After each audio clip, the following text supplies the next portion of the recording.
vida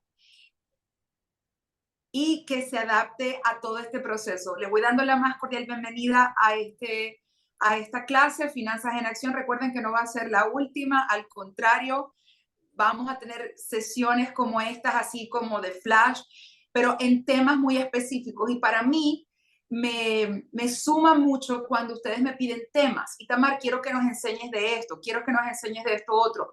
Pues yo no me lo sé todo, pero trato, ¿verdad?, de traer la información de lo que sí sé, de lo que sé que funciona, de lo que sé que produce buenos resultados. Voy a tratar de traerles y de nutrirles, de traerles temas y de nutrirles este tipo de contenido. Así que el tema de hoy son las inversiones aquí en Estados Unidos. Y como les decía anteriormente, el tema de las inversiones es un mundo, es un universo muy grande.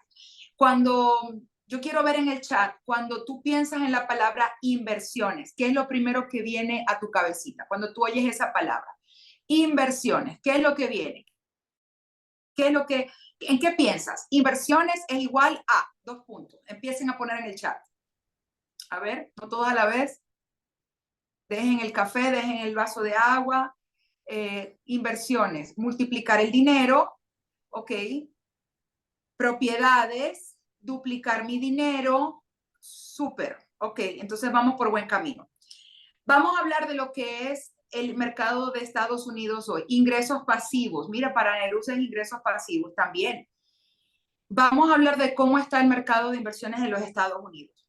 Lo primero, y espero que estén tomando nota, lo primero que yo les animo es a identificar qué tipo de inversionista eres. ¿Eres una persona por temperamento un poquito arriesgada, o eres una persona que de pronto necesita tener su dinero guardado debajo de un colchón, como le digo yo, el banco colchón? ¿O eres este tipo de inversionista que de pronto le gusta estar diversificando su dinero? ¿O eres una persona muy ahorradora?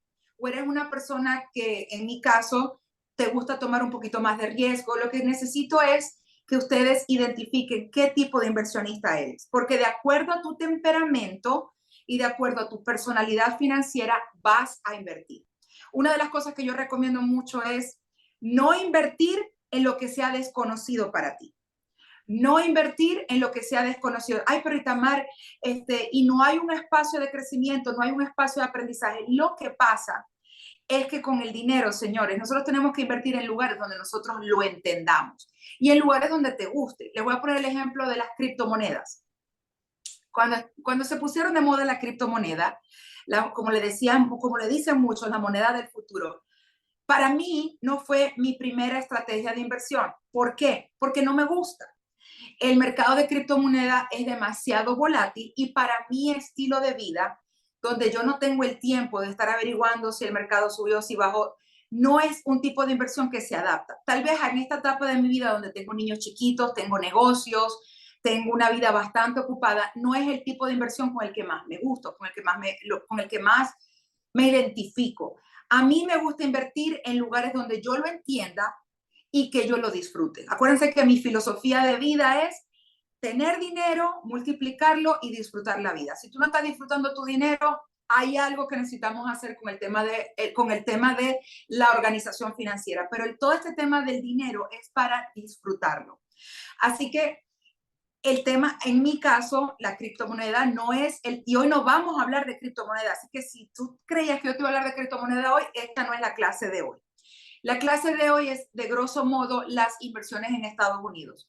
¿Por qué? Porque en el tema de inversiones, es un terreno donde muchos hemos cometido errores. Y yo también los he cometido, y de pronto por eso quiero traer esta clase para que ustedes comprendan a grosso modo qué es lo que debe saber todo inversionista antes de embarcarse en este plano de lo que es invertir el dinero para multiplicarlo. Quiero hablar también, vamos a aprender acerca del mercado de bienes raíces, ¿verdad? El mercado de bienes raíces para mí es uno de las inversiones más sexys que existen. Llevo aquí en Estados Unidos 34 años de mi vida y por más de 20 años yo creo que esa carrera me encontró a mí. Incursioné en el mundo de bienes raíces y pude trabajar en este mercado como analista de crédito, underwriter, analista de crédito en la parte comercial, haciendo análisis para compras de proyectos, centros comerciales, esos Publix y esos CVS, algunos de ellos en esta ciudad los evalué yo y se aprobaron y los firmé yo. Proyectos grandes para constructores, eso también pasaban de pronto por mi mesa. Entonces, Dios me dio la oportunidad de entrar en este mundo de bienes raíces y conocer todos los aspectos, la parte de construcción, la parte de aprobación, la parte bancaria, y de alguna forma u otra, eso ha sido algo que no solamente lo disfruto, me gusta, pero creo que tiene que ver con el fin. Cuando una persona está comprando una propiedad, finca raíz, sea de donde sea, el poder decir, el poder ayudar a una persona a que compre su primera propiedad, ese primer inicio para crear patrimonio, o a un empresario poder cerrar ese préstamo comercial, ese primer warehouse para comenzar su negocio, esa primera bodega para expandir su negocio, el ayudarlos a lograr esa meta a mí me daba una satisfacción increíble. Yo creo que por eso me gusta tanto este tema de bienes raíces. Y es una de las cosas donde más quiero educarles en este día, porque lamentablemente por tanta información que tenemos acceso hoy en día, en YouTube, en el Internet, o sea, estamos abrumados de tanta información. También hay mucha desinformación. Y lo que está pasando con los consumidores y con los compradores y con los vendedores es que hay tanta información allá afuera que ya la persona no sabe cómo filtrar esa información y, dicho sea de paso, creen que todo lo que se lee en Internet es cierto y no es así. O sea, hoy en día lamentablemente mucha gente que se llama fácilmente experto en algo. Yo les llamo conocedores de mucho y expertos en nada. Entonces, este tema del mercado de bienes raíces, no solamente porque lo trabajé, porque lo estudié, también soy inversionista, también compro y vendo propiedades, también nos embarcamos en proyectos también como socios capitalistas, así que respiro mucho eso. Y voy a empezar a hablar de términos que son comunes o que están como de moda en este momento. ¿Quiénes de ustedes en esta clase, vamos a ver en el chat, han escuchado términos como este es un buyer's o un seller's market? A ver, dígame. ¿Quiénes de ustedes han escuchado ese término? ¿Quién es un buyer's o un seller's market? Quiero ver el chat a ver cómo va. Yo, ok, súper, Joana, Milka, gracias. Quiero empezar a definir estos términos y realmente lo que significan, porque mucha gente dice, bueno, buyer's market o seller's market. En este momento, aquí en la ciudad de Miami, condado Miami-Dade, Broward, Palm Beach, en este momento estamos en lo que se llama un seller's market. ¿Por qué llegamos a tener un seller's market? Y lo primero que un inversionista tiene que aprender es a tener discernimiento, a olérselas, a tener sabiduría en qué temporada del mercado invertir y qué temporada del mercado debe ahorrar para invertir. Cuando estamos en un seller's market, ¿y por qué llegamos a un seller's market? Recordemos 2020, año de pandemia, todos estábamos enclaustrados en nuestras casas sin poder salir, pero el gobierno estaba dando un montón de cheques, circulando, imprimiendo más billetes y había mucho dinero en la calle. Las personas fueron corriendo y empezaron a comprar casas y empezaron a comprar botes con el dinero del gobierno, ¿verdad? Esto fue una estrategia supuestamente para ayudar en la economía, que los negocios no quebraran, pero muchos negocios no usaron esos fondos para sus negocios, muchas personas no usaron ese dinero. Yo trabajaba en ese momento para el Small Business Administration, así que se los puedo decir con toda certeza que muchos de los préstamos que yo aprobé no se utilizaron para el fin de mantener el negocio a flote. El negocio igual cerró y el dinero igual se gastó, pero se gastó en otra cosa. ¿En qué se gastó? Pues en esto mismo, en el mercado de bienes raíces. ¿Qué produjo eso? Que hubiese poco inventario hoy en día de propiedades. ¿Por qué hay un seller's market hoy? En la ciudad de Miami, que es un balneario, y si vives en California o en cualquier lugar geográfico donde haya agua cerca, va a ser un mercado muy distinto a que si vivieras en los estados, en medio de los Estados Unidos. Siempre que hay agua en un lugar, el real estate o el mercado de bienes raíces siempre va a ser más caro, casi siempre. Entonces, ¿qué pasa en este momento aquí en la Florida? Tenemos a personas que tuvieron dinero después de la pandemia para comprar, para dar una inicial y poder comprar. Tenemos el cliente extranjero que está viniendo de Brasil, de Perú, obviamente de Colombia. Está viniendo el público extranjero o el comprador extranjero queriendo asegurar algún tipo de patrimonio aquí en Estados Unidos en la propiedad de bienes raíces. Entonces, eso origina que, además de eso, la tercera razón, hay mucho millennial comprando, señores. Ya los millennials no son jovencitos. Ya los millennials están cerca de los 40 años. ¿Pueden creer eso? Y por allá da saludo a una millennial. Yuhu, eso soy yo. Entonces, sí, hay mucho millennial comprando. Es decir, que al haber tanto millennial comprando en este momento, las estadísticas muestran que hay más personas buscando propiedades de lo que hay en este momento propiedades disponibles en el mercado. Eso origina que al no tener tantas propiedades a la venta, la gente se desespere por cualquier propiedad. Y eso origina que los vendedores, de cierta forma, tomen ventaja y se vuelvan un poquito, como digo yo, un poquito más divas, ¿verdad? Porque en este proceso, ¿verdad? El vendedor se da el lujo de tener múltiples ofertas, de escoger el que esté comprando en efectivo, de rechazar al cliente que necesita un financiamiento de un préstamo, de exigir más inicial para esa propiedad. Se los digo porque yo tengo licencia de real estate y lo estoy viendo, son unas divas, o sea, y claro, son mercados, ok, no lo tomemos personal, pero uno tiene que como comprador estar pendiente de estas cosas y de conocer en qué mercado está jugando el juego. ¿Qué les recomiendo yo a los compradores que están buscando propiedades como locos, que igual necesitan vivir en algún lugar? Número uno, ahorrar agresivamente, ¿verdad? Porque cuando tú tienes cash en tu bolsillo, siempre vas a tener más municiones para negociar en este juego del real estate. Y sobre todo cuando estamos en un mercado como el de ahora, como en un seller's market. Entonces, el seller market para el comprador básicamente pone las cosas un poco más difíciles. ¿Por qué? Porque no estamos compitiendo con una, dos o tres ofertas, estamos compitiendo con un montón de gente que está buscando propiedades con las mismas características que las tuyas. A eso le sumamos que los intereses aquí en Estados Unidos han subido drásticamente. Ahora la gente me dice, imagínate, los intereses están en un 6,5%, 7%. Cuando yo llegué aquí a Estados Unidos, los intereses en las casas estaban al 18%, 20%, llegué a ver hasta el 22%. ¿Ok? Así que recuerdo al principio de los 90 que las tasas de interés estaban sumamente elevadas. Una economía más o menos ajustada, más o menos se fluctúa en lo que están los intereses en este momento, 6,5%. Esa es una economía normal.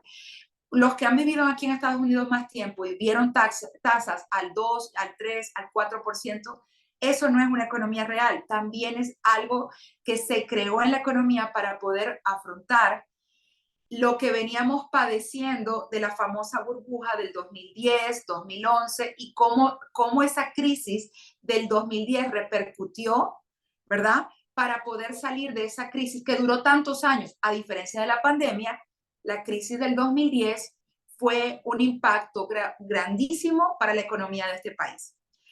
Entonces, seller's market es donde hay más inventario, es donde hay más compradores que propiedades a la venta. Hay más compradores en el mercado que propiedades a la venta. El buyer's market, pues es todo lo contrario. Hay mucho inventario. Eso fue lo que pasó en el año 2010, 2011. Las personas estaban devolviendo sus casas al banco, estaban entregando las casas. Las personas no podían pagar porque habíamos pasado por una famosa burbuja donde mucha gente se quedó sin empleo. Compraron en un seller's market, compraron muchísimo y luego empezaron a entregar todas sus propiedades. Entonces, Cuando hay un exceso de inventario y hay poco comprador, es donde estamos en un buyer's market. Es donde las personas, el que es inversionista realmente ahorró dinero, esperó que el mercado bajara y compró esa propiedad a un precio de vaca flaca. Entonces, esa es como la gran diferencia, porque a veces escuchamos esos términos y yo no quiero asumir que ustedes se las saben todas. A lo mejor esto, a lo mejor a ti te parece algo básico, pero estoy segura que alguien o escucha el término, pero no está seguro qué significa. ¿Qué ha creado este proceso? Bueno, que las personas se vuelvan un poquito más conocedoras de este tema. Buyer's market, seller's market. En este momento, ¿en cuál estamos? En este momento estamos en un seller's market. Hay poco inventario y yo lo veo porque ahorita estoy trabajando con una familia donde literalmente hemos visto más de 25 casas. No se encuentra la propiedad que ellos quieren al precio que ellos pueden pagar. Miren lo que les pasó a esta familia específicamente. Esta familia y esto es lo que me lleva a mi próximo punto. ¿Cómo debe estar mi ingreso a la hora de comprar? ¿Qué debo considerar en mi ingreso a la hora de comprar? ¿Y cómo los bancos miran mi ingreso a la hora de hacer el análisis? Los bancos van a revisar tu ingreso gross, ¿ok? Tu ingreso bruto, tu ingreso antes de cualquier tipo de deducción. Si eres empleado con un salario, si recibes al final del año W2, ¿ok?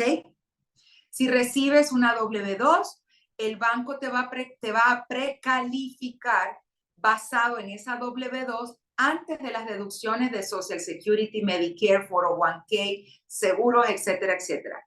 Así que si tus sueldos son gross $4,000 al mes, ese es el monto que el banco va a utilizar para precalificarte. Realmente tú no te estás llevando a la casa en el bolsillo $4,000 al mes. Tú te estás trayendo a tu casa posiblemente 3,200, 3,300. Con eso estás viviendo. Entonces tenemos que entender eso. Porque puede ser que el banco te diga a la hora de comprar, señora Itamar, usted califica para una propiedad de $500,000, de $500,000, basado en mi ingreso gross. Pero resulta que yo no me traigo ese ingreso a mi casa. Entonces, a la hora de ustedes ir a buscar una propiedad, ustedes tienen que tener sus finanzas organizadas. Y aquí el tema del ingreso juega un papel muy importante. Voy a dar algunos puntos que tengo que tener en consideración en mis finanzas antes de salir a comprar. Lo primero es elaboremos un presupuesto real. Yo tengo clases de presupuesto, formatos de presupuesto, o sea, no es la clase del día de hoy, pero el presupuesto es lo que te da el número de lo que tú realmente puedes pagar en una hipoteca, ¿ok? Es lo que te da el número de lo que realmente tú puedes afrontar sin que se vuelva una maldición financiera, sino una bendición financiera. ¿Por qué? Porque el banco te va a decir que calificas para algo, pero el presupuesto te va a decir para lo que realmente calificas, ¿ok? Entonces, esto es sumamente importante para que no salgas a buscar la casa que el banco te dice que puedes comprar. Sal a buscar la casa que el presupuesto te dice que puedes comprar.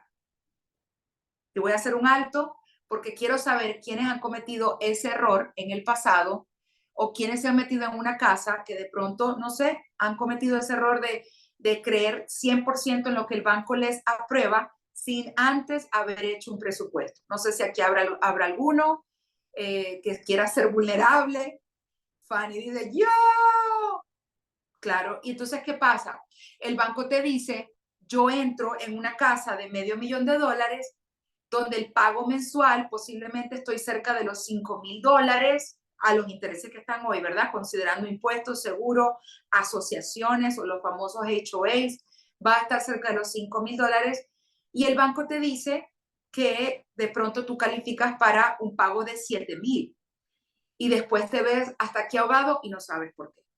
Entonces, este es uno de los primeros, cuando yo fui oficial hipotecario, esta era una de las grandes peleas que yo tenía con mis jefes, porque peleaba por dos razones. Ellos me decían, ¿por qué estás vendiendo tanta hipoteca a 15 años y por qué estás calificando a la gente con el ingreso neto?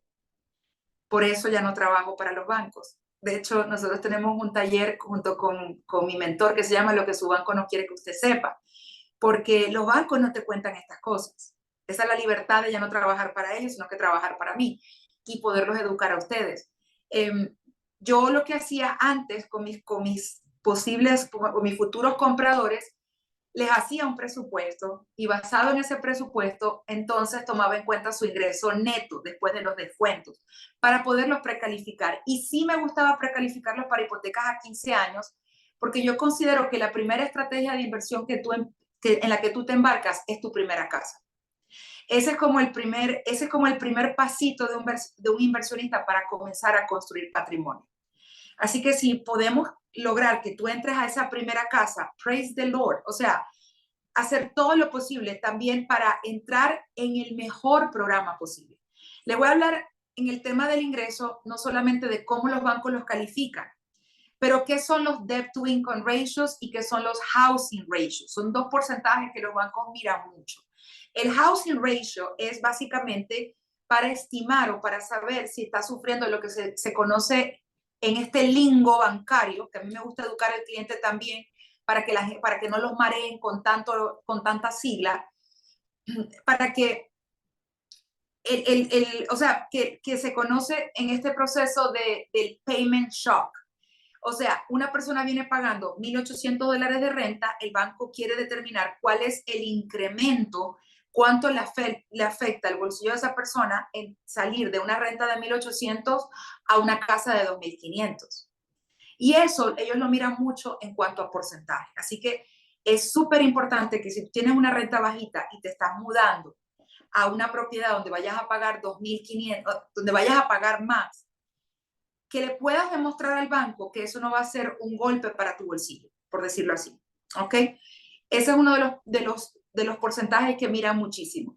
El otro es el housing ratio. Básicamente es cuánto va a ser el pago de esa hipoteca en comparación a tus ingresos. Y el otro es el total debt to income ratio. Por ejemplo, ahí te explican cuáles son todas tus deudas, incluyendo el pago de la hipoteca, en relación a tus ingresos. Ese es el debt to income ratio, el porcentaje de deuda en relación a tu ingreso. Los bancos miran mucho esos porcentajes, generalmente dependiendo del programa que vayas a seleccionar o por el cual califiques. Por ejemplo, para un programa convencional, esos porcentajes son entre un 28 a de pronto de un 28 a un 36%. Para un programa del gobierno, como se conoce, del Federal Housing Administration o FHA, puede ser hasta, bueno, yo he visto hasta personas que califican por encima del 42%. Entonces, todo depende del programa que califiques y también los factores de compensación. Esta es una palabrita que a los bancos les gusta mucho. Factores de compensación. ¿Cuáles son los factores de compensación? Por ejemplo, tu puntaje de crédito. Si tienes un muy buen puntaje de crédito, pero tienes poquito down payment, el factor de compensación es tu credit score o tu puntaje de crédito muy alto. El tema de los activos, cuánto dinero tienes ahorrado en las cuentas, cuánto dinero tienes en tu 401k, si tienes cuentas de retiro, tienes dinero ahorrado ahí, tienes cuentas de inversiones. Entonces, esto es súper importante tenerlo en cuenta porque a los bancos les gusta ver factores de compensación cuando vienes a pedir un préstamo para comprar tu propiedad o tu propiedad de inversión. Yo no quiero asumir que aquí hay personas que solamente quieren comprar su primera propiedad. Esto es invertir en Estados Unidos y esto se vale, ¿ok? La diferencia, ¿qué se considera un buen crédito en el mundo de las hipotecas realmente? No, yo tengo un 630. Eso no es buen crédito para adquirir una buena hipoteca. Estamos hablando yo quiero que hables o te veas con una mentalidad de inversionista. El inversionista tiene que tener buen crédito. Y Tamar, ¿qué es buen crédito? A mí me gusta todo lo que sea por encima de 720. El banco te dice 660. ¿Por qué te dice 660? Porque mientras más bajo sea tu crédito, más billetes ellos ganan. ¿Ok? Los bancos te penalizan por tener un crédito bajito. Ay, pero la ley esa que salió, que si tenía buen crédito, entonces el banco me iba a penalizar. Esa ley no fue para el baile. Esa ley la trataron de aprobar y casi que el mercado se volteó contra esa ley porque es que no tiene sentido ni es lógico. El banco te penaliza hoy en día por tener un credit score bajito. 660, acuérdense, o menos es más billete para el banco. Y yo creo que a nadie le duele el dinero como a ti mismo. Así que cuiden sus créditos, señores. Y Tamar, ¿cómo mejora el crédito? Eso puede ser una clase de finanzas en acción más adelante. El tema del crédito es importante. La diferencia entre un programa FHA y un programa convencional. Yo quiero saber si hay alguien que sabe realmente cuál es la gran diferencia o el meollo del asunto, porque se oye FHA, FHA, FHA. Para mí, y voy a hacer un disclaimer así de grande, para mí el FHA no es tan buen programa como una hipoteca convencional. Hay gente que te lo vende como si fuera la fórmula de la Coca-Cola, como si fuera lo mejor del mundo. El FHA, Federal Housing Administration, es el gobierno garantizando esta hipoteca. Y básicamente ellos ya están asumiendo que la persona que compre o se meta a un FHA loan automáticamente no va a poder pagar por esa propiedad. Imagínense. Entonces, ¿qué hace el gobierno para cuidar su dinero? Empieza a poner algunas contingencias alrededor de ese comprador, asumiendo de que no les va a pagar. Porque es verdad, el gobierno está garantizando casi todo el valor de esa propiedad, está prestando, le está diciendo al banco, ¿sabes qué, banco? Si Tamar no paga ese préstamo, yo lo voy a garantizar. Ah, pero Itamar tiene que pagar como unas penalidades por de cierta forma decir que no tiene tan buen crédito, por no tener buen ingreso, por no tener un ingreso tan alto, por no tener tanto down payment. Entonces, es un préstamo para personas con bajos recursos. Ay, Tamar, pero yo compré FHA, es que yo quería comprar y me lo vendieron y así fue como compré mi casa. Yo le llamo un préstamo de transición. Pero como ustedes son inteligentes, porque yo los estoy entrenando, y yo sé que ustedes, no solamente porque los estoy entrenando, porque están en esta clase a las 7 de la noche queriendo aprender, y como yo sé que ustedes quieren aprender y quieren expandir su conocimiento, ustedes se van a volver inversionistas mucho más agudos para estudiar el mercado y entender cómo trabaja este gobierno. El gobierno quiere que te metas en estos programas de FHA. ¿Por qué? Bueno, porque al principio cuando tú te embarcas en un FHA tienes que pagarle al gobierno como un down payment. Eso se llama el MIP Insurance, Mortgage Insurance Premium. Es como cuando vas a sacar un carro y te piden como un enganche, un down. Bueno, con el FHA pasa lo mismo. Eso es dinerito que viene para el gobierno. Adicionalmente, y esta es la razón por la que no me gusta este programa, es porque tienes que pagar un seguro hipotecario. Recuerda, asumiendo de que no puedes pagar esa propiedad, mientras tengas ese préstamo, tienes que pagar ese seguro hipotecario todos los meses. Y no importa si la propiedad sube de valor, si de pronto has sido un excelente cliente y pones más down payment, siempre te va a aplicar ese seguro hipotecario.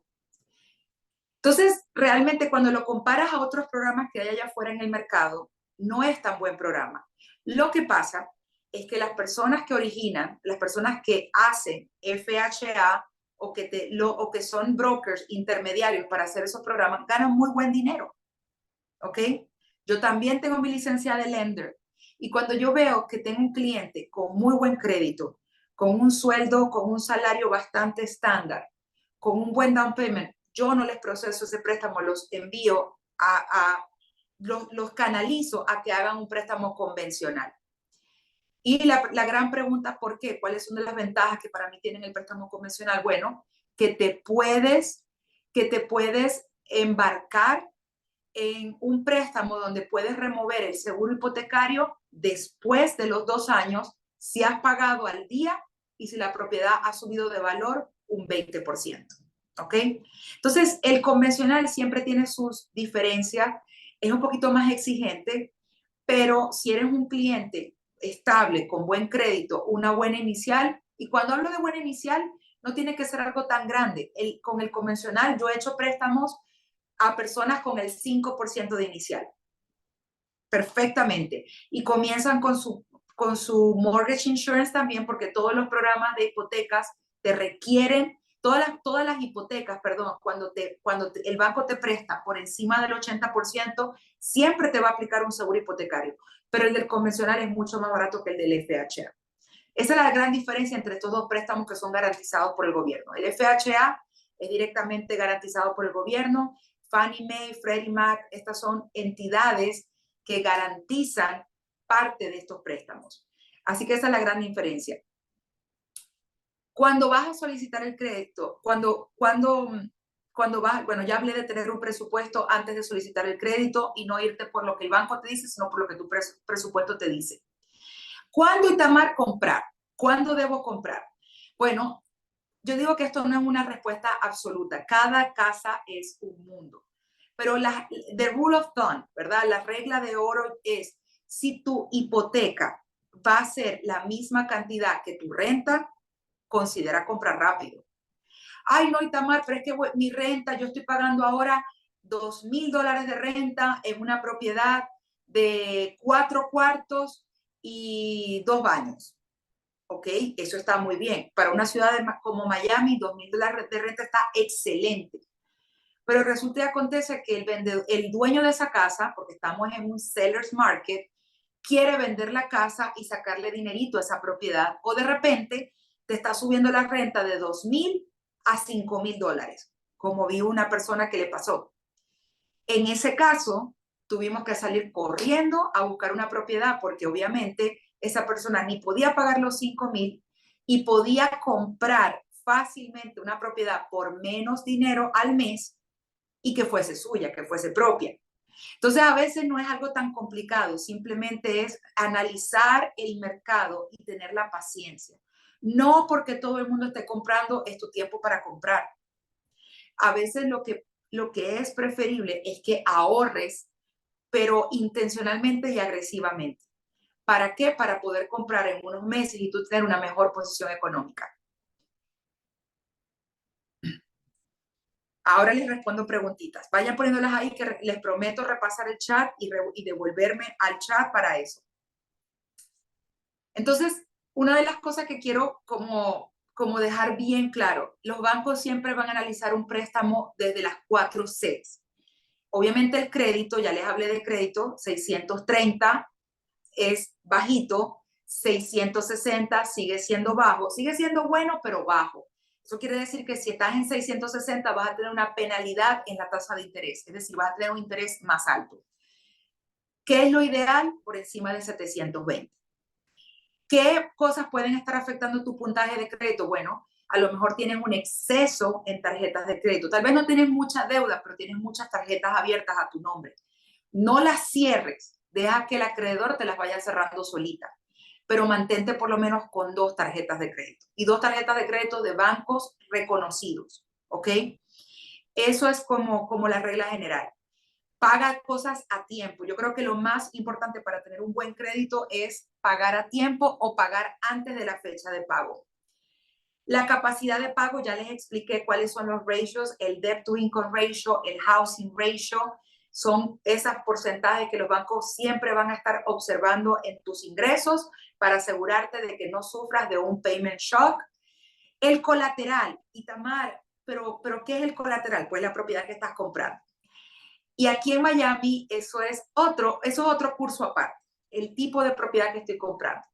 Si la propiedad es un condominio, si la propiedad está ubicada, tiene una asociación, o si la propiedad es lo que se conoce aquí como un single family home o un detached. Luego entraré en los tecnicismos de lo que es un detached, semi-detached, single family home y condominio. Pero lo que sí tenemos que estar seguros es que si estamos comprando un condominio, lo primero que tenemos que analizar es que ese condominio sea o esté en buenas condiciones financieras para que el banco lo apruebe. ¿Por qué? Porque los bancos, acuérdense que los bancos son los dueños de esa propiedad, no eres tú. Ay, Tamara, estoy comprando mi casa. No, estás comprando una deuda a 30 años o preferiblemente, como a mí me gustan las deudas a 15 años. A mí me gusta pagar por el real estate rápido y luego sacarle préstamo. Sí, después les explico. Eso va a ser otra estrategia de inversión que voy a explicar en otra oportunidad. Pero a mí sí me gusta sentir que pagué algo y luego lo utilizo para seguir comprando. Porque si yo sé que tengo un programa, un pago bajito, yo lo voy a poder rentar mucho mejor y le voy a poder ganar más dinerito a esa propiedad. Pero el colateral es importantísimo. Si vas a comprar un condominio, tienes que saber que ese edificio tiene reservas monetarias en caso de alguna reparación grande que haya que hacer ese proyecto. Y también tienes que conocer si esa propiedad no tiene ningún tipo de demandas. Yo hace tiempo me pasó en un proyecto que estábamos haciendo un financiamiento donde el edificio tenía demandas de estructura. Señores, eso es un peligro. Los que viven aquí en Miami saben o se enteraron hace unos meses atrás de un edificio que se desplomó en Surfside y se desplomó porque ese edificio tenía hace muchísimos años demandas estructurales que nunca sanaron y el edificio colapsó. Entonces, una persona que vaya a comprar una propiedad en un condominio debe tener esas cosas en cuenta. Si la asociación tiene reservas, si hay litigios pendientes, esto es importante, si en ese condominio hay un porcentaje alto de inversionistas. Y Tamar, ¿pero por qué? ¿Por qué a mí me importa eso y por qué los bancos preguntan eso? Bueno, porque si yo soy inversionista y tengo, por ejemplo, 50 unidades de las 100 unidades que tiene el edificio y mañana un día a mí me pasa algo como inversionista, el inversionista se muere, el inversionista se quiebra, lo meten preso, las 50 propiedades que le pertenece a esa persona no van a estar, no se les va a pagar asociación. Entonces ese edificio va a empezar a deteriorarse porque hay una sola persona que tiene muchas unidades en ese edificio y no va a pagar el mantenimiento por esas unidades. ¿Tiene sentido esto que les estoy explicando? O sea, a veces nosotros no hacemos estas preguntas y tragamos en seco todo lo que los bancos nos dicen. Pero los bancos son empresas que quieren ganar dinero de tu ignorancia, ¿ok? No tengo nada en contra de los bancos, trabajé para ellos muchos años, tengo grandes amigos en la banca, pero la verdad es, ¿ok? Ellos están para hacer dinero como tú estás en el mundo empresarial para hacer dinero. La otra cosa que los bancos quieren mirar mucho es tu consistencia de empleo o tu consistencia de industria. Por ejemplo, si tú al banco le presentas una 1099 como, no sé, como masajista y después le presentas otra 1099 como jardinero y después tienes otra 1099 de chef, créanme que eso va a ser un tema de discusión a la hora de aprobar ese préstamo. Ellos quieren ver que te has mantenido en la misma línea, en el mismo rubro, por lo menos 2 años, consistentemente. Y si dejaste de trabajar por un periodo más largo de 6 meses, te van a pedir explicación de qué pasó, por qué te quedaste sin trabajo y por qué no tuviste trabajo en esos 6 meses en los últimos 2 años. Así que cuiden sus empleos, no estén brincando de una industria a otra para las personas que quieren maximizar sus ingresos. A la hora de comprar casa no te puedes poner creativo, ¿ok? El banco todavía es muy cuadriculado en eso. ¿Cuál es la diferencia entre un mortgage broker y un banco? A ver, ¿alguien quiere conocer esa diferencia o cuáles son las ventajas, las desventajas? ¿Cuándo yo utilizo los servicios de un broker? ¿Cuándo yo debo utilizar los servicios de un banco? ¿Y a dónde ir? Porque mi amiga me recomendó que fuera con un amigo del primo de ella que le ayudó a comprar su casa. Tú no sabes la condición en la que estaba esa persona, no conoces si estaba en la misma condición que tú. Entonces, nuevamente, no traguemos en rezo. Pero voy a ponerlo facilito. Acuérdense que a mí lo que me gusta es bajar información y explicársela como si en plastilina. Yo voy a un banco cuando tengo un buen puntaje de crédito, ¿ok?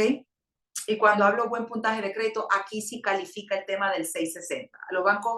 El banco considera que el 660 es un buen crédito. A mí no me gusta porque te cobran más intereses y nuevamente le están regalando plática al banco. Pero el banco quiere ver un mínimo de 660, de no haber tenido pagos tardes en ese crédito, personas que tienen una estabilidad económica, específicamente W2, puede ser empleado independiente, pero que el ingreso haya sido sostenido, o sea, que el ingreso haya sido similar en los últimos 2 años. Lo que el banco no quiere ver es que haya un salary decrease, o sea, que tu ingreso en el último año haya disminuido en comparación al año anterior. ¿Ok? Casi todos los bancos van a hacer hipotecas con lo que se conoce hoy en día son full doc. Y cuando hablo de bancos, son de estos bancos que todos conocemos, Bank of America, bancos donde hagan hipotecas y que no tengan un mercado secundario o sí, un mercado secundario, pero que le llaman un A- loan. No voy a entrar en tecnicismo ahora porque ese no es el tema de la clase hoy. Y lo importante es que ustedes, si son un préstamo, como le digo yo, un préstamo bastante estándar, no hay razón para que vayas y busques los servicios de un broker. Y créanme, yo tengo licencia de broker y sé pero a veces he tenido muchos casos que digo, ¿sabes qué? Este préstamo conmigo te va a salir muy caro, muy caro. Si tú cumples los estándares que un banco está buscando, preferiblemente te sugiero, y yo misma recomiendo a colegas con los que yo trabajé, y vayas directamente con un banco. ¿Por qué? Porque te estás evitando el intermediario, que en este caso es el mortgage broker. Estás haciendo o lidiando con el oficial hipotecario, que estás lidiando con el banco. ¿Cuál es la desventaja de usar el banco? Bueno, que solamente tienes que ir con los productos del banco. Pero realmente el programa de Fannie Mae y el programa FHA lo tiene cualquier entidad que haga préstamos al público, ¿ok? Cualquier entidad que pueda estar aprobado con Fannie Mae o con FHA.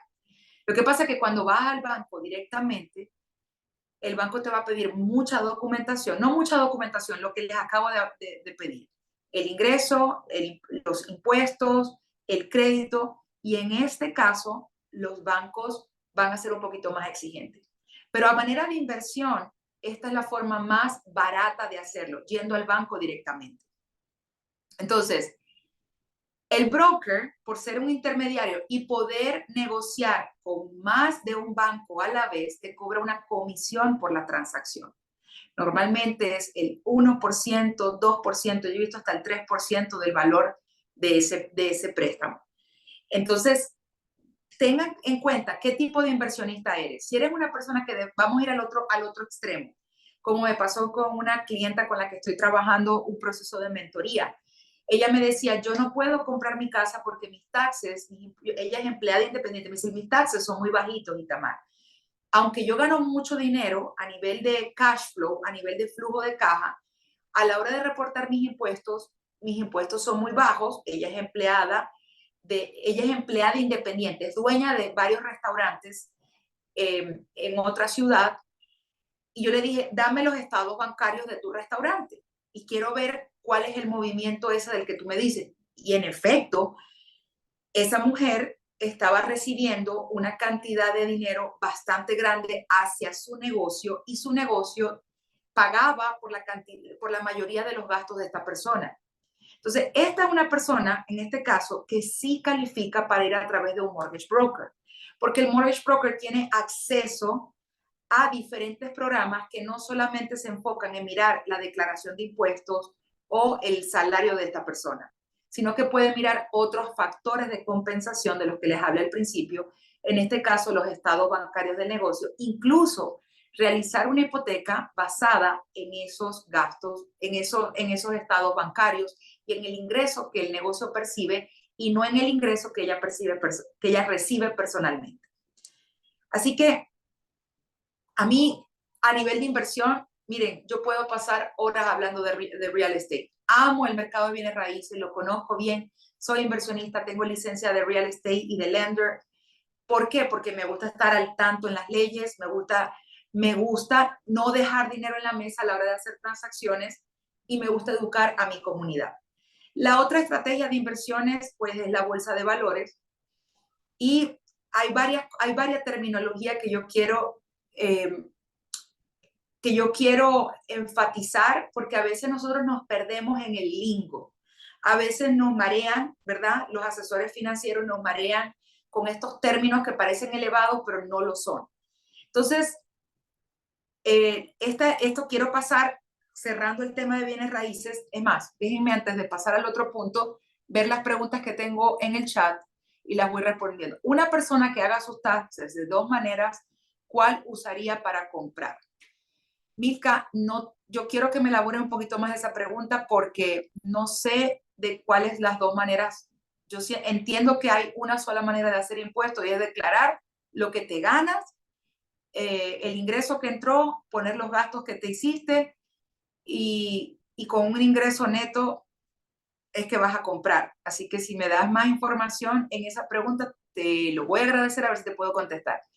Sí, es un cliente que él me dice que trabaja, tiene o hace taxes de las dos maneras. Parece que tiene un trabajo como 1099 y otro W2. Entonces, en ese caso, él quiere comprar propiedad. Cómo se ve ese tipo de cliente? ¿Cuál de los dos Es que taxes? si hace, no, ok, ya yo sé por dónde él viene.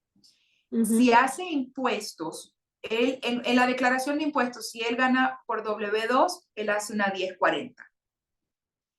Si tiene una 1099, ese ingreso de la 1099 también tiene que ir en la 1040, pero en el Schedule C. Lo que pasa es que hoy en día hay un programa allá afuera, uno de los varios bancos lo están haciendo, que se llama el 1099 Loan, donde solamente te mira el ingreso de la 1099 y no te mira el ingreso de la W2. Pero en teoría, si el hombre gana W2 y 1099, es lo que tiene que presentar su declaración de impuestos. En teoría. Porque en la 1099, lo que se reporta en la 1099 tiene que ir en el Schedule C, que es el schedule o el schedule que se le llena a todo empleado independiente. ¿Ok? Entonces lo haría como 1099 solamente. Sí, o sea, yo le pediría a él la declaración completa de impuestos. Mira, dame tu declaración completa de impuestos y me incluyes todos los formularios, 1099 y W2. Hoy en día hay un programa que solamente te pide el formatito de la 1099 sin los taxes, ¿ok?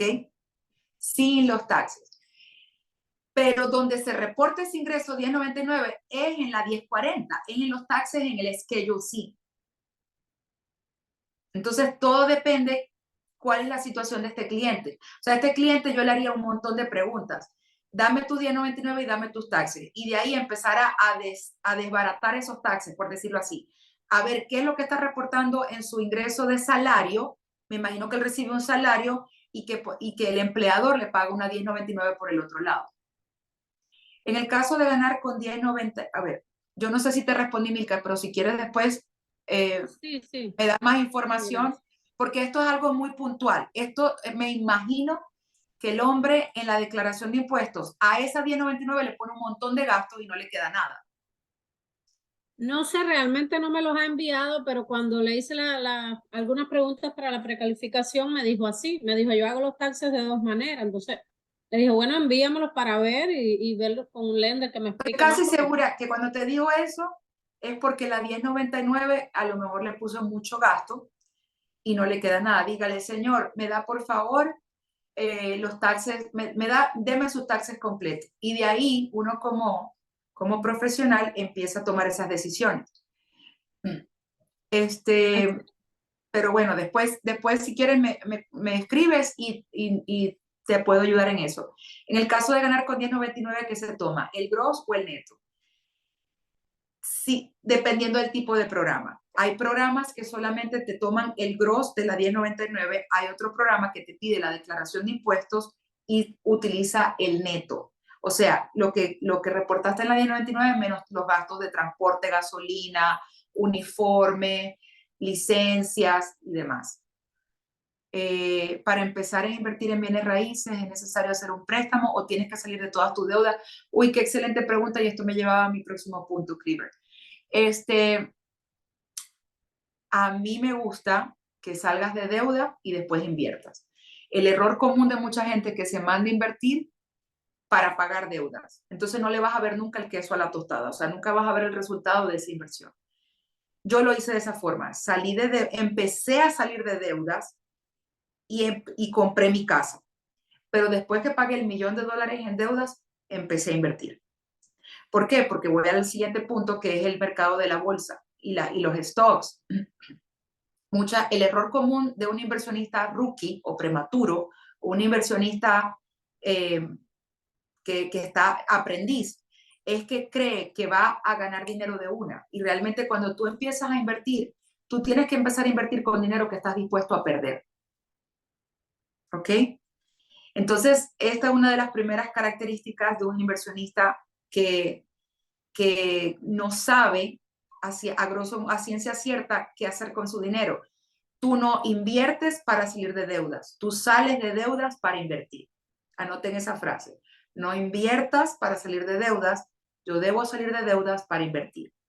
Ese es mi consejo y es lo que realmente me ha funcionado para poderle ver el beneficio a esta inversión. Quiero hablar de cómo, a nivel de inversiones, el papel de lo que juega un broker. Cuando tú vas a invertir, lo primero que tienes que hacer es abrir una cuenta en algún broker. Hoy en día, ¿a quiénes llamamos brokers? Estos organismos, estos bancos o estas organizaciones que estén regulados por el FINRA. FINRA. FINRA. FINRA es el que regula a estas empresas de brokerage, como TD Ameritrade, Fidelity, Charles Schwab, entre otras. Si ustedes quieren saber si ustedes están con un broker confiable, pueden ir a Google, a San Google, y poner brokercheck.com. Brokercheck.com. ¿Qué hace el broker? Es un intermediario para que tú empieces y te incursiones en este mercado de la bolsa. Ya estamos en bienes raíces. Y voy a contestar sus preguntas más adelante, ¿ok? Pero lo primero que tienes que hacer es abrir una cuenta con esta gente, ¿ok? Para abrir una cuenta de inversiones en Estados Unidos necesitas por lo menos un Tax ID Number o Social Security. Importantísimo, importantísimo, pero importantísimo. En el momento que abres una cuenta de brokerage, debes designar a un beneficiario. Te llega a pasar algo, ese dinero quedó para el gobierno. Lo importante es que designes un beneficiario. ¿Qué es el spread? ¿Cómo gana billetito el broker? Por transacción. Ellos cobran una comisión por transacción y el spread. ¿Qué es el spread? Es el precio que un comprador está dispuesto a pagar menos la oferta o el bid, que es el precio de venta que se ofrece en el mercado. Así gana dinero un broker. Y Tamara, estás hablando muy rápido, no estoy tranquilo que esto va a quedar grabado y yo se lo voy a enviar. Si eres un inversionista nuevo y solo deseas invertir unos cientos de dolaritos, esa es mi recomendación. Cuando tú comienzas a invertir en la bolsa, acuérdense que es dinero que estoy dispuesto a perder. Entonces, yo les recomiendo que por lo menos inviertan el 5% de lo que tienen en su cuenta de ahorros. Nuevamente, yo no voy a invertir para salir de deudas, yo salgo de deudas para invertir y comienzo a ahorrar. Pero de eso es que no voy a ponerlo todo, voy a invertir el 5% porque no sé cómo invertir. Entonces, ustedes abren su cuenta, ya les dije dónde tienen que, ¿cómo se dice? Broker, ok, broker, B-R-O-K-E-R, brokercheck.com, es donde se verifica si las personas, si esa casa de brokerage donde ustedes están invirtiendo es legítima y está regulada por el FINRA. ¿Cómo analizar una empresa? Miren, esto me costó a mí. Cuando yo estudié, no existía ni San Google. A mí me tocó hacer esto todo a manito, así. ¿Ok? Entonces, ¿cómo analizo mis stocks antes de saber si voy a invertir en ellos? Ahí está, en mi equipo es lo máximo. Gracias, Adri. Brokercheck.com, si ven ahí bajito dice By FINRA. Ahí ustedes ponen el nombre del brokerage firm, de la firma, y ellos les dirá si tienen alguna demanda contra ellos, si están aprobados por ellos, en fin. Y hay individuales y hay las compañías, si es una firma o si es un individual. El punto número 2 es cómo comprar mis acciones. Estas son las cosas, estos son los ratios o los porcentajes que yo identifico. Hoy en día hay muchos buscadores que esto lo hacen muy fácil para nosotros. Pero yo antes de comprar un stock, primero busco que sea una industria que no tenga tanto rollo. Por ejemplo, una industria donde de pronto el mercado no sea tan fluctuante. Ya yo no, dicho sea de paso, y voy a hacer así como un disclaimer grandote, ya yo no compro tanto stock como antes, no compro tantas acciones como antes. Yo les he dicho en otros live y en otras clases que mi estrategia de inversión se ha simplificado muchísimo y yo he reposado más en el tipo de inversión de los ETFs, ¿ok? Más adelante voy a explicarles qué son los ETFs, que comprar stocks individuales. ¿Por qué? Porque el comprar stocks individuales es un poquito desgastante. ¿Por qué es desgastante para mí, mamá de niño pequeño que hace homeschooling, dueña de varias empresas, esposa, madre a tiempo completo? Porque cuando tú estás comprando stocks de diferentes industrias, tienes que estar pendiente de las noticias de cada compañía. Por ejemplo, vino, no sé, Walmart. Tú compraste la acción de Walmart y de repente sale una noticia que Walmart va a hacerle layoff a 200 empleados y a cerrar 40 tiendas. ¿Qué tú crees que va a pasar con el stock? Va para abajo. Entonces tienes que estar pendiente de los alerts, de las notificaciones. Y mi mente, en este momento de mi vida, no está para eso. Yo he tenido que elaborar una estrategia de inversiones que sea un poquito más descansada, más fácil de manejar, y por eso me gustan los ETFs. Pero si tú eres de los que te queda el tiempo, no tienes niños, tienes el tiempo y te gusta el tema de las inversiones en la bolsa y quieres estar analizando stocks, pues aquí te voy a dar algunos puntos que tienes que considerar antes de comenzar. El PER, ¿qué es el PER o el Price Earning Ratio? PER, aquí me voy a poner un poquito técnica, pero anote, ¿ok? Es el precio. El PER determina si el precio de una acción está elevado o no, ¿ok? Cuando tú estás analizando el Price Earning Ratio, tú tienes que analizar si está de 0 a 10, no good, ¿ok? Los inversionistas tienen mucho temor de esa empresa. Vamos a suponer que el PER de Walmart, no se puede, es que yo invertí mucho tiempo en Walmart hace muchos años atrás. Si el PER de Walmart en este quarter, en este trimestre, está de 0 a 10, no voy a invertir en Walmart. Si está de 10 a 17, está bueno, pero con cuidado, tengo que estar mirando noticias de que Walmart no vaya a cambiar de CEO. Hace mucho tiempo yo no compro stocks, me gusta más el ETF por eso. Pero si está en 10 a 25, el PER en ese momento puede ser que esté sobrevalorada esa acción. Entonces tenemos que estar mirando. Estos no son valores absolutos, son indicadores, pero son cosas que tenemos que estar mirando a la hora de analizar un stock. La otra cosa importante cuando vamos a analizar stocks es la rentabilidad por el dividendo, o lo que le llaman dividend yield. ¿Ok? Y dicho sea de paso, le estoy dando esto y ustedes pueden googlear todo esto. Simplemente es lo que Itamar hace a la hora de analizar un stock. El dividend yield, ¿ok? Es la cantidad de dividendos que una compañía reparte, que reparte a sus inversionistas. La otra es el BPA, beneficio por acción, o lo que le llaman earnings per share. Listo, Cleaver. Good night. Los earnings per share, determinar qué parte de ese beneficio se obtiene por la empresa. También tienen que saber cuánto ingreso está generando, o sea, cuál es la facturación, cuántas ventas. Miren la historia de esa empresa. El debt to ratio, cuánto está endeudada esa empresa. ¿Cuál es el flujo de cash flow que tiene? En fin, lo importante es que ustedes estudien esta empresa y la historia de la empresa para saber qué tan rentable ha sido. Luego que tú abres tu cuenta de broker, analizas el stock que quieres comprar o los stocks que quieres comprar, debes ponerle dinero a esa cuenta. Muchos de estos brokers te ofrecen cuentas con dinero ficticio, o sea, que no es dinero tuyo, sino dinero virtual, por decirlo así. Así que si pierdes dinero, no es que estás perdiendo dinero, pero te ayuda a practicar en tu estrategia de inversión. Luego debes colocar una orden de compra y dentro de las órdenes de compra hay diferentes puntos, que son las órdenes de mercado, las órdenes limitadas y las órdenes con stops. No voy a entrar en los tips porque no los quiero aburrir. Quiero que ustedes estén concentrados en lo que es invertir en la bolsa. Lo importante es que no inviertas, que tengas esto clarísimo. No inviertas por emoción. Hay dos emociones que yo le digo que a todo inversionista que se debe cuidar: la avaricia y el temor.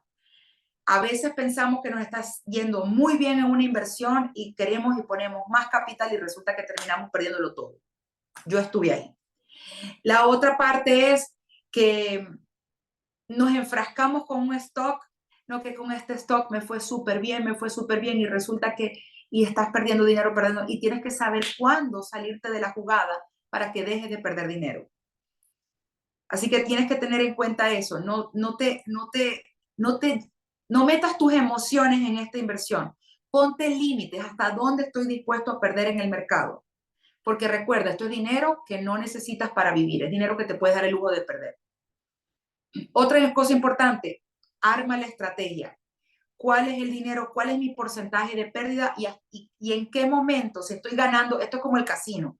Si estoy ganando, ¿cuándo voy hasta cuándo voy a salirme aunque esté ganando dinero? Y para eso se requiere mucha madurez como inversionista.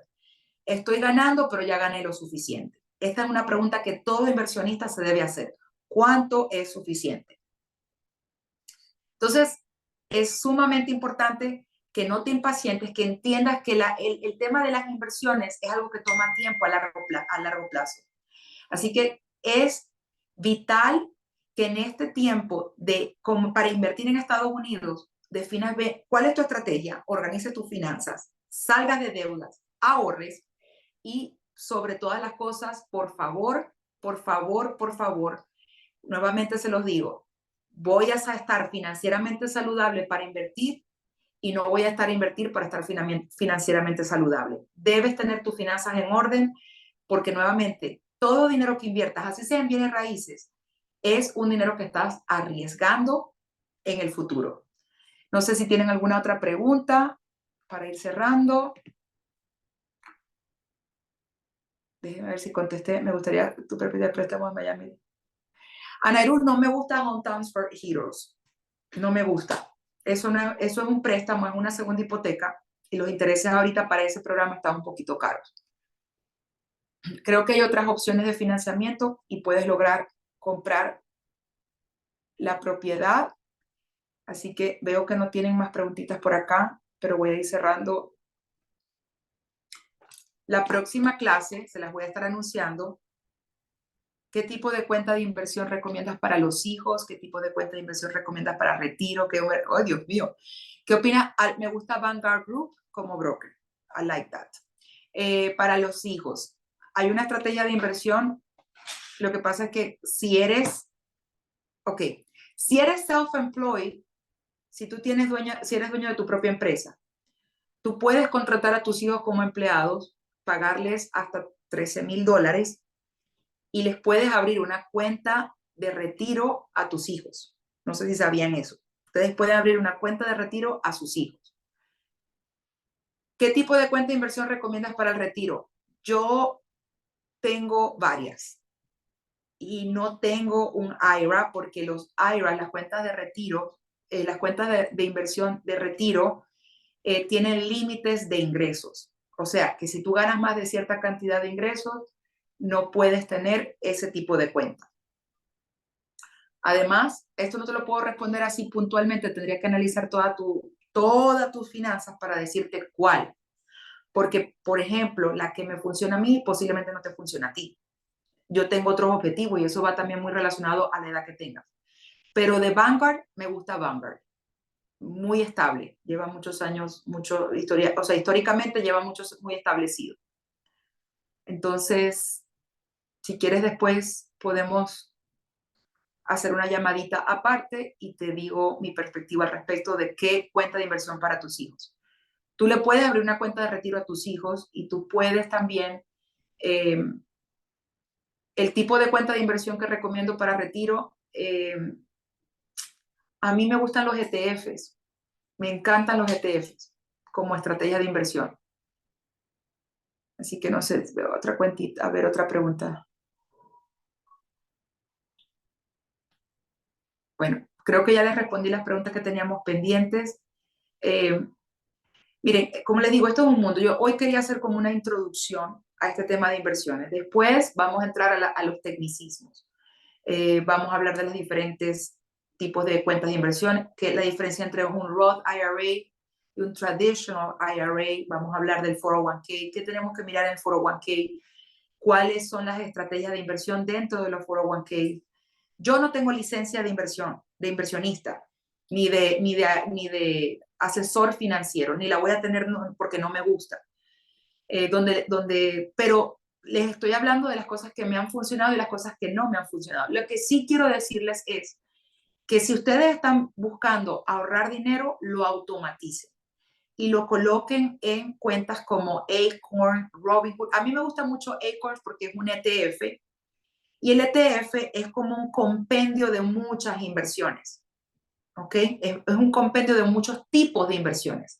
En un ETF vas a tener stocks, vas a tener bonos del gobierno, que no se los expliqué, se los tenía acá, pero por el tiempo no se los expliqué. Vas a tener incluso Bitcoin también, pero me gusta mucho el ETF porque es muy diversificado y tienes un analista financiero que está mirando las fluctuaciones del mercado y ellos, porque tienen clientes, en este caso yo soy cliente de ellos van a jugar a mi favor de cuándo entrar en la jugada y cuándo salir. Entonces, por eso me gusta mucho el ETF, porque es como si estuvieras pagando un asesor financiero al que no conozco, pero está buscando los mejores intereses para mí. Entonces, es algo un poquito más lento a nivel de crecimiento y fluctúa en el mercado. Cuando yo a veces veo mi cuenta, yo por eso no ni chequeo mi cuenta de inversiones, porque al menos no la de Acorns, porque cuando la veo yo digo, Dios mío, el mercado hoy estuvo rudo. Y no crean que a veces me da mi sudoración, yo digo, santo Dios, pero me olvido de ese dinero porque no es un dinero que necesito para vivir, ¿ok? Pero a mí me gusta mucho Acorns, lo he probado, lo llevo años con ellos. También me gusta el tema de los roundups, que ellos me ayudan a ahorrar con los centavitos. Así que investiguenlo y no les puedo recomendar hagan esto, hagan lo otro. Les estoy diciendo lo que a mí me funciona y lo que me viene funcionando hace muchos años. Y como les digo, son estrategias de inversiones bastante básicas. Así que voy a cerrar la clase de hoy porque quiero respetar su tiempo. Y gracias por haberse conectado, gracias por ser parte del chat, del grupo. Recuerden también que esta no va a ser la única clase, venimos con otras capacitaciones en el futuro y estén pendientes de Finanzas en Acción de ese grupo, no se salgan, porque ahí voy a estar colocando los updates de cuando vamos a tener otras clases y sobre todo cuando las fechas, los horarios y los links para que se conecten. Un besito. Dios les bendiga mucho y gracias por ser parte de esta comunidad tan bonita. Dios les bendiga. Bye.